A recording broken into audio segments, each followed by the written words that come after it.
Well, this week, Iran's President Ebrahim Raisi was in Pakistan for a three-day tour. On the agenda were long-standing trade and terror-related issues. The two sides agreed to finalize a free trade agreement.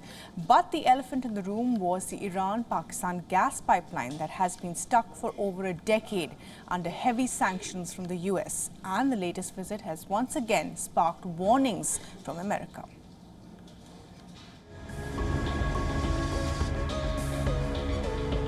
A seeming bonhomie all around as the president of neighbor Iran, Ebrahim Raisi, comes calling.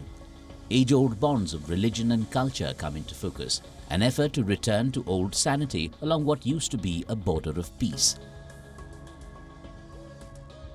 Missiles fired into each other's territory and border tensions that had hit a pitch just 3 months back are firmly set aside. Today offers us an opportunity to jointly bolster the relationship between Iran and Pakistan and lay the foundations for prosperity and development along our borders.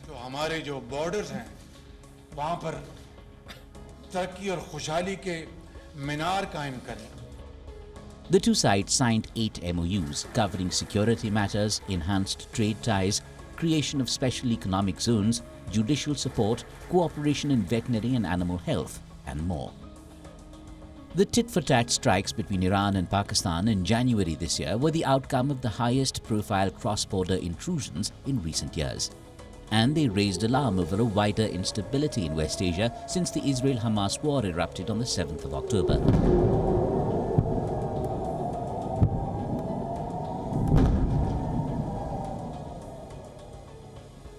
It's an issue Iran and Pakistan agreed to nip swiftly.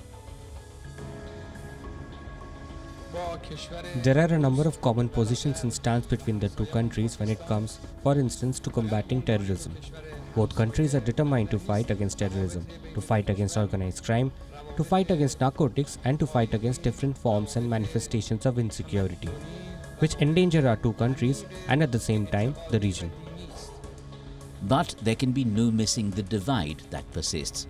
Prominent among them is the India factor. At their joint press meet, whereas Sharif raised repeated calls for Iran to step in on the Kashmir issue, Raisi was prominently silent on it. The snub was apparent. Another elephant in the room, the Iran-Pakistan gas pipeline.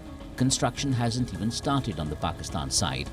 The reason? Big pressure on Pakistan from the US not to trade or hobnob with Iran or face big economic sanctions. For Pakistan, there's US arm twisting on ties with Iran on one side, a hefty fine from Iran looming on the other, and big domestic energy shortages on the third.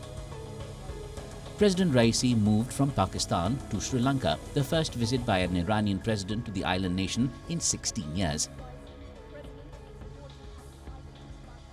He inaugurated a $514 million hydropower project here, another relationship that the US will not be happy with.